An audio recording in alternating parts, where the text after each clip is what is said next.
revanche, ceux qui ont pris un coup de vieux, c'est ceux qui sont restés embourbés.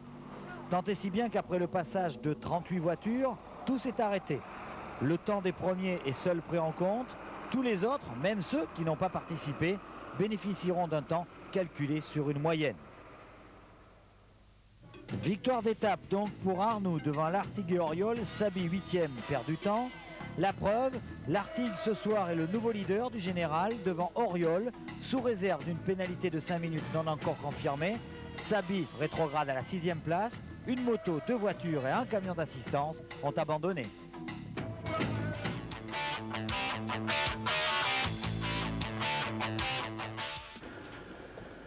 Vous le savez, les motos roulent vers Grenade. Question, faut-il faire partir les autos? 9h30, ouverture et état de la piste avec Patrick Zaniroli et Jean Cornu. Voilà. Ce qui se passe, c'est que la piste a été creusée, a été créée en décaissant par rapport au sol naturel. Et ce qui fait que comme depuis 3 semaines il pleut, en fait on a créé un canal qui s'est rempli d'eau. Les gens de Bordeaux ont pompé l'eau, il y a 8 jours il y avait 40 cm, ils ont cessé de pomper l'eau, mais comme il continue de pleuvoir en permanence, malheureusement le résultat n'est pas parfait. Là sur le début de la spéciale c'est dur en dessous, et vous allez voir que vers la fin ça devient plus ou moins marécageux, et j'ai peur qu'on ne puisse pas faire passer tous les concurrents. Tout a été tenté, déjà bon, le parcours faisait 8 km, il a été réduit à 4 en essayant de garder les meilleures parties. Et puis bon, il y a aussi la volonté d'essayer de la faire absolument vis-à-vis de la presse, vis-à-vis du public, vis-à-vis des organisateurs qui se sont donné beaucoup de mal. Donc c'est pour ça que là on attend la dernière minute pour essayer de trouver une solution. 1h30 plus tard, vous l'avez vu dans le résumé de Jean Mamère, 38 voitures seulement ont pris le départ et toutes n'ont pas franchi la ligne.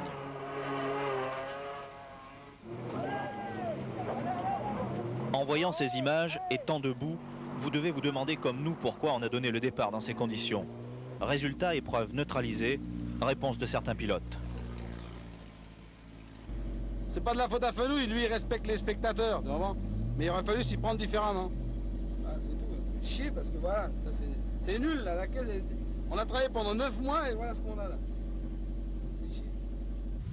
Il faut être sérieux, c'est un sportif comme tout le monde, tu en es un aussi, on est tous conscients du... Non mais je crois que là c'est très dommage. Dommage pour les pilotes, dommage aussi pour le public. Des dizaines de milliers de passionnés compréhensifs mais pas totalement satisfaits. C'est normal, j'ai pensé à la première concurrente qui partait, c'était une fille, je lui ai dit la pauvre chérie, le reste à Bordeaux définitivement, à 5 heures de Paris-Dakar, c'est fini pour elle. Et où c'est qu'on va pour se faire rembourser là, les 50 balles? On a payé, on a fait 250 km et puis on nous supprime les motos. Bon, ça, d'accord, pour la météo, je suis d'accord. Les voitures, pour les voitures, on enlève. Même Paul Nogues, concurrent et organisateur local, n'est pas épargné par le public. Oui, mais moi je ne serai pas là, parce que pour voir défiler un par un, c'est pas la peine. Hein. Mais il faut pas dire ça. Non, vous l'aurez gratuitement. Les gens. Je ne sais pas si vous allez arriver à faire la spéciale entre ici et Grenade. Allez monsieur, ça n'amuse personne de voir un convoi partir en liaison sans avoir disputé l'épreuve chronométrée.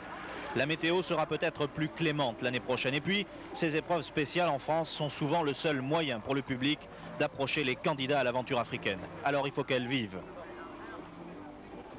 L'année prochaine, ils comptent sur moi. Ils auront une spéciale et cette spéciale sera gratuite, je vous le garantis. Eh bien ça y est, il est 11h, la décision la plus sage a été prise pour cette spéciale de Bordeaux, une décision un peu controversée bien sûr, mais vous l'avez vu, les conditions météo ne permettaient pas toujours de passer. Rendez-vous demain en Espagne où on l'espère, il y aura le soleil quand même. Hein ?